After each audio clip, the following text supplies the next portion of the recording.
Alors, une commande intéressante dans Word lorsqu'on souhaite remplacer un mot par un autre mot. Alors, imaginons ici, j'ai tapé un texte et je veux remplacer le mot monsieur par madame. Alors, bien sûr, on part du principe qu'on a un long document. Alors, ce que je dois faire, je clique n'importe où dans mon document, je vais dans l'onglet accueil, et dans l'onglet accueil, j'ai ici un bouton remplacer. Je clique dessus. Alors, je vais effacer ce que j'ai fait avant. Là, normalement, on n'a rien ici.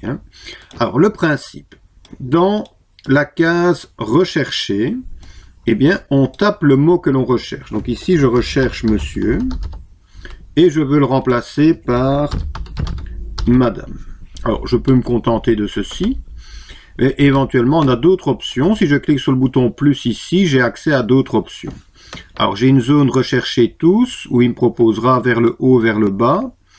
C'est simplement le sens de la recherche. Donc si mon point d'insertion est ici et que je lui demande d'effectuer une recherche vers le bas, il cherchera en dessous du point d'insertion. Vers le haut et tous aussi bien vers le haut que vers le bas. Voilà, donc en principe on ne va pas toucher à ça. Respecter la case, alors respecter la case ça veut dire respecter les majuscules. Donc si on n'est pas sûr des majuscules, il ne faut pas cocher cette case-là. Donc imaginons que je coche respecter la case. Et ici, je tape monsieur avec un M minuscule. Eh bien, à ce moment-là, en aucun cas, il ne trouvera monsieur dans mon document. Donc, il faut être sûr de son coup. Voilà, l'autre option, je vais m'en occuper après. Et une fois que j'ai tapé ce que je recherche et ce par quoi je souhaite le remplacer, eh bien, soit je remplace tout d'un coup, je clique sur remplacer tout, et les mots monsieur de mon document deviendront madame, ou soit je m'arrête mot par mot, ce que je vais faire ici. Donc, je clique sur rechercher suivant. Il s'arrête sur le premier mot monsieur qu'il a rencontré. Et si je souhaite le remplacer, je clique sur remplacer. Ici, pareil. Monsieur, il s'arrête sur le suivant. Je le remplace. Et quand c'est fini, eh bien, Word me dit qu'il a terminé. Je vais fermer ma boîte. Je vérifie. Le mot monsieur est bien devenu madame. Donc, ça fonctionne bien. Alors, petit cas de figure un peu particulier. Imaginons ici, je veux remplacer le mot art par le mot œuvre. Je refais la même chose que ce que je viens de faire. Donc, je lance ma boîte remplacer, je recherche le mot art, et je veux le remplacer par le mot œuvre. Alors, pour taper œuvre, c'est un peu particulier. Donc, Alt 0156. Voilà, donc je le remplace par ceci. Voilà. Donc je recherche le mot art, je veux le remplacer par le mot œuvre. Alors imaginons, je clique sur remplacer tout. Alors quand je clique sur remplacer tout, vous voyez ce qui s'est passé.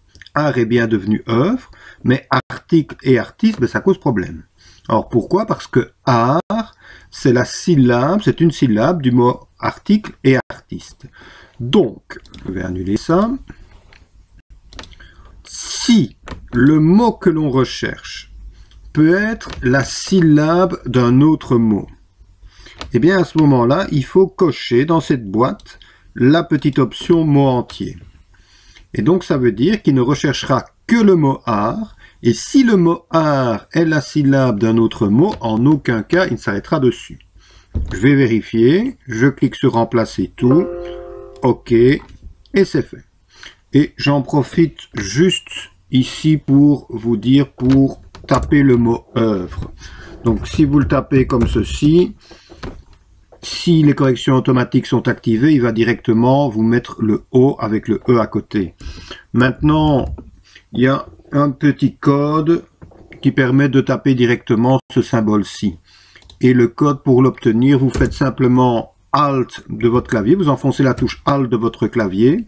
Donc ça se trouve à gauche de la barre d'espace. Et sur votre pavé numérique, vous tapez le code 0156. Et à ce moment-là, vous avez ces symboles qui apparaissent. Voilà pour cette première partie.